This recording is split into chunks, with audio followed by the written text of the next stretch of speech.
Tagulan na naman, masarap humigop ng mainit na sabaw. Isa sa paborito kong sinasabawan tuwing umuulan ay yung ulo ng tambakol, kinamatisan. Pero syempre, nandito kasi sa show ko, hindi tayo gagawa ng ordinaryong kinamatisang ulo ng tambakol. Gawa tayo ng ramen tambakol. Ano, tara? Tara, game. Gawin natin yan.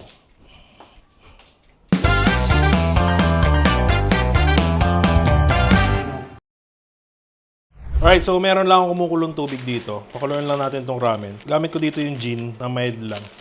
Isda to. And ayaw natin ng strong flavor. Ito yung gagamitin natin. So, huwag niyo munang isama tong seasoning. Tabi nyo lang dyan. Yan.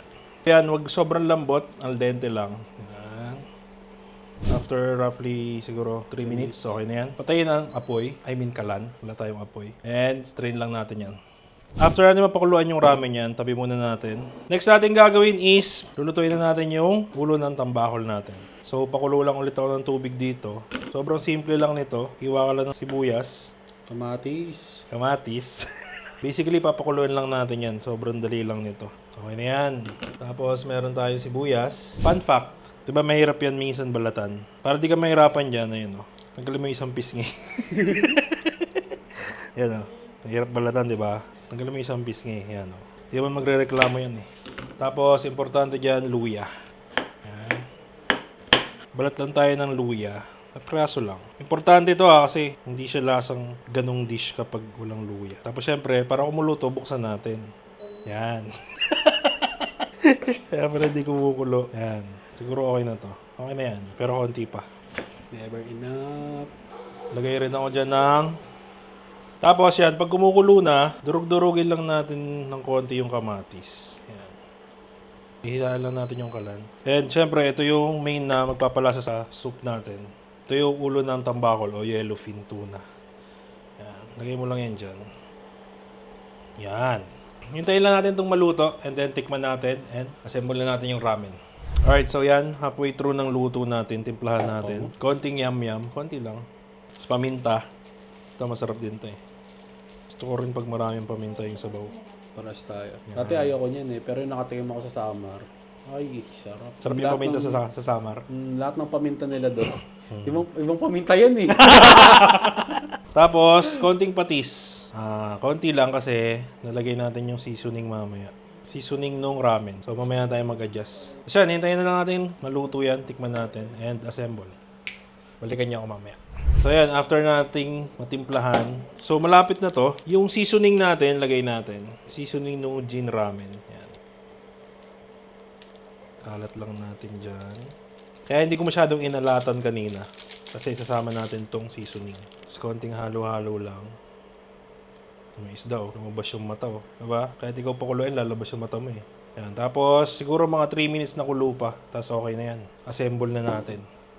Alright, so yan, after maluto, yan, I think okay na to. Ang gagawin natin ngayon is, mag-assemble na tayo ng ramen natin. So, yung isang head, yung isang ulo nito, kunin natin. Then, kunin natin yung mga laman yan. Ito, precious yan, men. Huwag mong tatapon yan. Tapos, kunin natin yung meat nitong ulo. Meat lang. Ito. Kunin natin dyan. Yan. Ito yung mata. Isa yan sa binabayaran dyan. Tapos itong meat. Ganyan natin sa gilid. You know.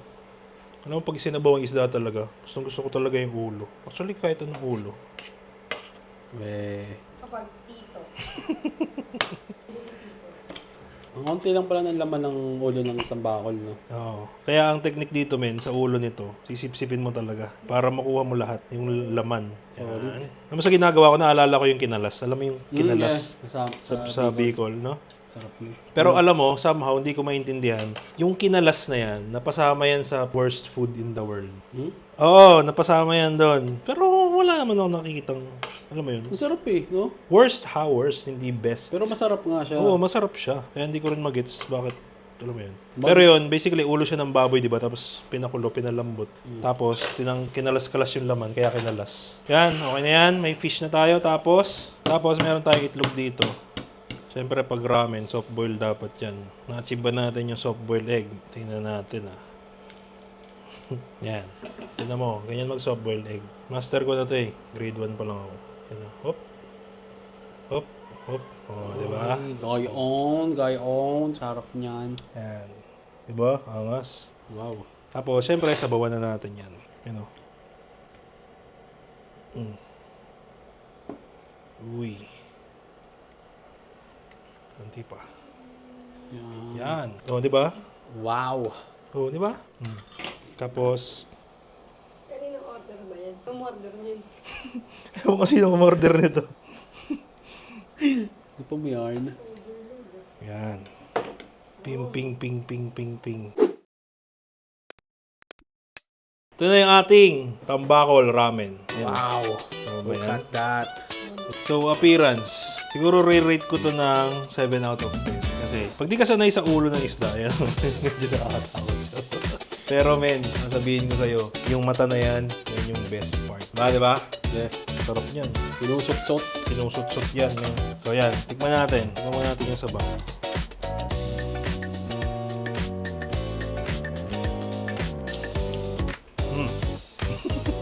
Alright. Lasang-lasa mo pa rin yung flavor ng ramen. Ang naiba lang, since may isda nga tayo and fish broth yung ginamit natin. Yun yung nagpapaiba sa lasa niya. Siguro, I would say, hati yung, alam mo yan, magiging opinion ng titikim dito or mga makakain dito. Pero for me, okay naman. Tikman natin yung noodles, tapos may isda. Tayo dyan. Tapos lagay mo ng isda. You know.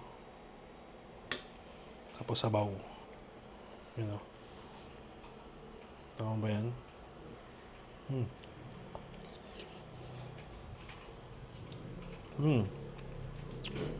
Okay naman. Sarap naman siya. Nagdang ko pa sabaw. May ramen flavor ba na fish broth yung base? Shrimp. Meron, di ba? Ano? Ito, fish broth. Okay naman siya for me. Shin, halika dito. Ito si Shin. From Star Magic. So, ikaw, pusigahan mo. Tikman mo muna yung sabaw. Sabaw muna, sabaw. Hindi. Para sa akin, tikman ko na may laman. Sige. Tignan mo. Kasi yung sabaw niya, parang normal lang. So, di ko masabi kung Ramen na may fish flavor. sabihin natin kung kakainin o itatapon.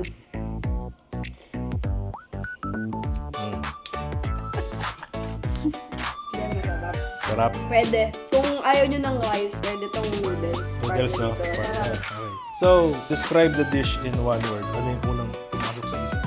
Malansa. Malansa! Actually, ganun kasi, may pagkalansa talaga to, kaya natin nilalagyan ng luya. So, yun. Pero hindi mo siya malalasahan, amoy lang. Pero pag kinain mo siya, dahil nga dun sa luya na nilagay, hindi mo na malalasan yun. So, para sa akin, pwede siyang pang midnight at saka pang merienda. Pasok. Pasok. Diba? Next. Sak, tikman mo muna. Yung full experience mo. Dahil tikman mo muna sa baw. Sige.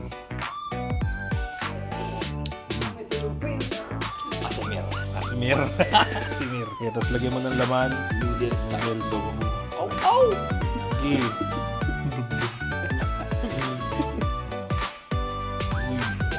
Grabe dami niyan pala. Perfect bite Tikim ba yan? Kain. Mukbang yan eh. Lagyan mo pang itlog. Ay, lagyan mo pang itlog oh. Sige. Yan. Galing oh. Uy.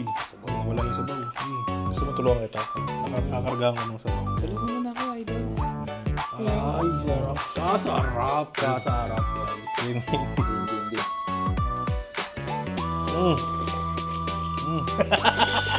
Ano? Kung pusa ako, ito yung paborito ko. Kaso di ka pusa. Pero masarap. So, describe the dish in one word. Sa akin, aftertaste. Aftertaste. Kasi, di ba, normal siya na ramen, pero yung parang twist niya, doon mo matitikman pa sa dulo. Sa dulo. So, Which is, aftertaste. yung lasa ng isda. Tangkado. Tama. Yan, siyempre si Baldo, ang uubos ng ating dish. Ayos ah. Sabaw ko. Tim. Sabaw ko. Para mainit. Ooh, shit. Yan. Sige, sabaw muna.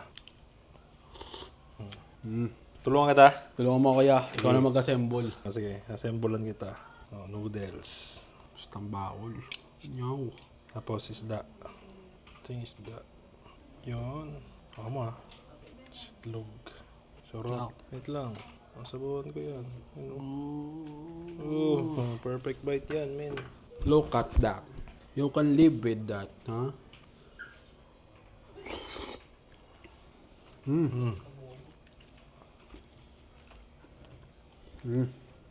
Okay. Okay. Ano ang masasabi mo? Okay. Yung texture ng ng noodles, parang naging isda na siya. So pag mas marami yung isda mo, parang yung noodles, alam mo, naghahalo talaga. Ano na? Sarap. Describe the dish in one word. Fishy. Fishy. Fishy. Tingnan mo, akin yun Fishy siya. Nag-isip mo ba ako? Fishy siya, men. Para kang inatake ng pag kinain mo siya, para kang inatake ng ng tambakol. Para kang lumalangoy kasama yung tambakol.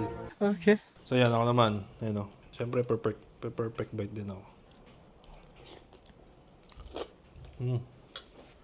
May tinik. May tinik pa. So alam mo yung binabayaran dyan, ito yun o. So yung binabayaran dyan. Chicken noodles, tsaka tambakol. Jikol.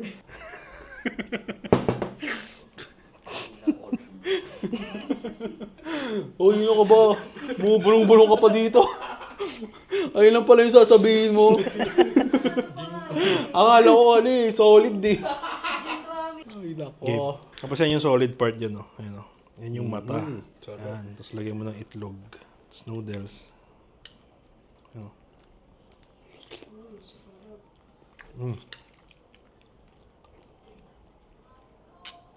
Uy.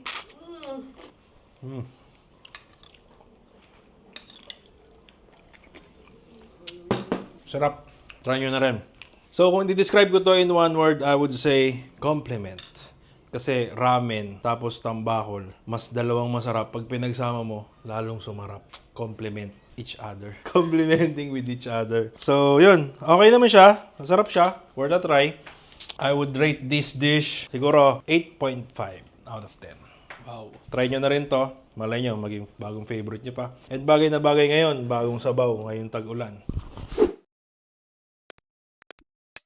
Ramen tambakol, try mo na. At kung meron ka rin mga weird food combination o kakaibang pagkain na alam, comment mo naman yun sa baba. Malay mo, try natin dito next time. Hanggang sa muli, ako si Jed, ang sasabing pag boring ang ulam, mag-diet ka na lang. Welcome sa show, dito pangkaraniwan. Tikim ng ulam kahit makasalanan. Camera lights, tapos kain ka agad. Kung sablay, but solid bawat kagat. Woo! Welcome sa show, dito pangkaraniwan.